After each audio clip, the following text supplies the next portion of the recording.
கர்த்தருடைய பிள்ளைகளை, நம்மை குறித்த ஒரு சித்தமும் தேவனுடைய நோக்கமும் உண்டு. நம்ம என்ன நினைப்போம், ஏசப்பா இந்த மாசம் இஎம்ஐ எல்லாம் கட்டிடணும், இந்த மாசம் பசங்க ஃபீஸ் எல்லாம் கட்டி விட்டுறணும், அப்பா கட்டி முடிச்சுட்டு பிறகு ஒரு மூச்சு வர, அப்பா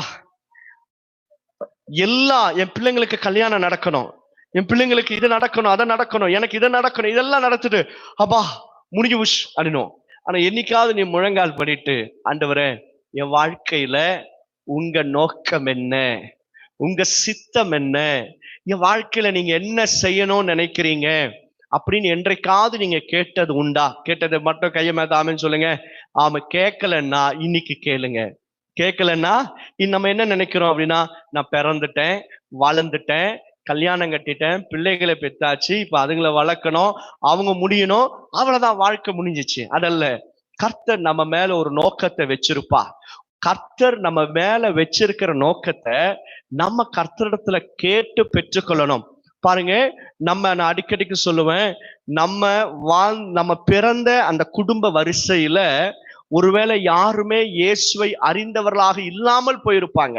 யாருக்குமே இயேசுனா யாருன்னு தெரியாது, அவருக்காக ஊழியம் செஞ்சிருக்க மாட்டாங்க. ஆனா ஏன் கர்த்தர் உன்னை தெரிந்து கொள்ளணும்? கர்த்தர் ஏன் நம்மை தெரிந்து கொள்ளணும்? நம்ம ஏன் இந்த கடவுளை ஆராதிக்கணும்? நம்ம ஏன் கடவுளுக்காக ஓடி ஓடி ஊழியம் செய்யணும்? என்னப்பா என் வாழ்க்கையில உமக்கு இருக்கிற நோக்கம் என்ன என்று சொல்லி நீங்க கர்த்தரிடத்துல கேட்கும்போது பரிசுத்த ஆவியானவர் நமக்கு வெளிப்படுத்துவான். என் வாழ்க்கையில நான் அதை கேட்டேன். நான் ரொம்ப சின்ன வயதிலேயே எனக்கு ஒரு அங்கிள் சொல்லி கொடுத்தார் அதை எப்படி கேட்கணும்ட்டு. அதே போல கேட்டேன். கர்த்தர் அந்த நோக்கத்தின்படியே நடத்தி கொண்டே இருக்கிறார். நல்ல கவனிங்க, மேன் மேட் மிஸ்டேக்ஸ் இருக்கும் வாழ்க்கையில, மனுஷனால ஏற்படுகிற தவறுகள் வாழ்க்கையில உண்டாகும். ஆனாலும் கர்த்தர் உன் வாழ்க்கையில வச்சிருக்கிற திட்டத்தை கர்த்தர் நிறைவேற பண்ணுவார். ஆமென் சொல்லுங்க.